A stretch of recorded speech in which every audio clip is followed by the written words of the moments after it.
Assalamualaikum warahmatullahi wabarakatuh. Di sini saya Fauzia Laili akan menjelaskan sedikit pengertian dari remedial.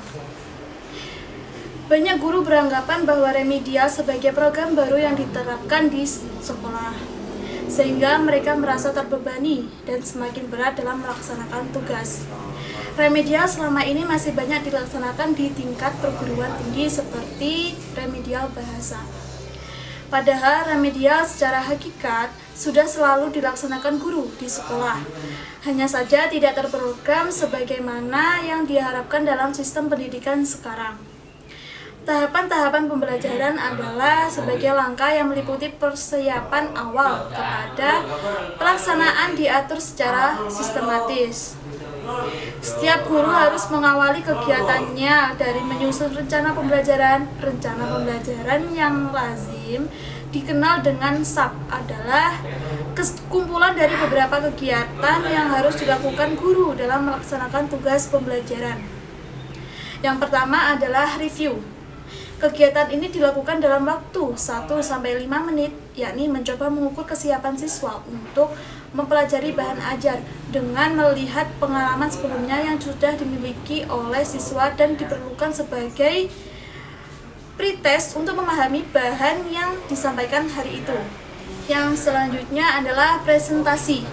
Tahap ini merupakan inti dari proses kegiatan belajar mengajar karena di sini sudah tidak lagi memberikan penjelasan-penjelasan singkat, akan tetapi sudah masuk pada proses telling, showing, dan doing.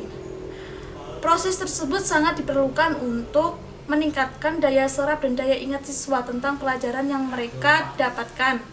Semakin bervariasi strategi pembelajaran yang digunakan, semakin baik proses dan hasil yang dicapai. Karena tidak menjadikan siswa jenuh, melainkan mengantarkan mereka menikmati proses pembelajaran dengan suasana asik dan menyenangkan. Yang selanjutnya adalah exercise, yakni suatu proses untuk memberikan kesempatan kepada siswa mempraktikkan apa yang telah mereka pahami. Hal ini dimaksudkan untuk memberikan pengalaman langsung kepada siswa sehingga hasil yang dicapai lebih bermakna. Sebagai contoh, siswa bisa mempraktikkan pelajaran sains di laboratorium. Siswa juga bisa mempraktikkan sholat di musola ataupun di rumah masing-masing siswa.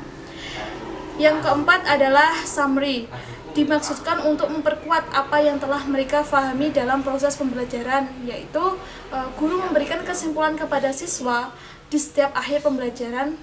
Yang selanjutnya adalah mengefektifkan pembelajaran remedial.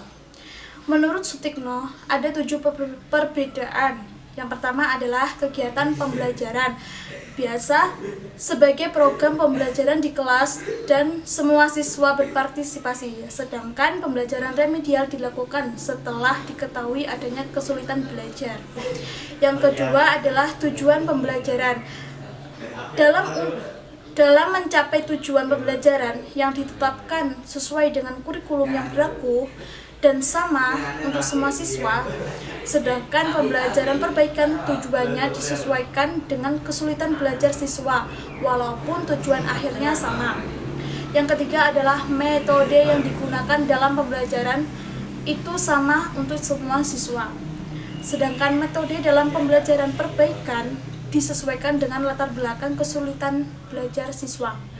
Yang keempat adalah pembelajaran biasa dilakukan oleh guru, sedangkan pembelajaran perbaikan dilakukan oleh tim atau kerjasama.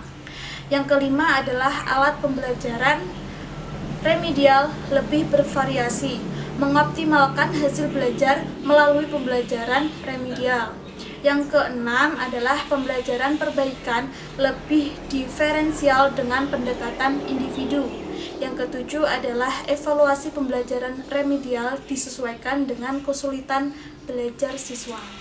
Dalam hal menyusun program pembelajaran remedial, atau remedial teaching, Muhyiddin Syah mengatakan bahwa sebelumnya guru perlu menetapkan hal-hal sebagai berikut. Yang pertama adalah tujuan pengajaran remedial. Yang kedua adalah materi pengajaran remedial. Yang ketiga adalah metode pengajaran remedial. Yang keempat adalah alokasi waktu pengajaran remedial. Yang kelima adalah evaluasi kemajuan siswa setelah mengikuti program pengajaran remedial. Yang selanjutnya akan dijelaskan oleh teman saya.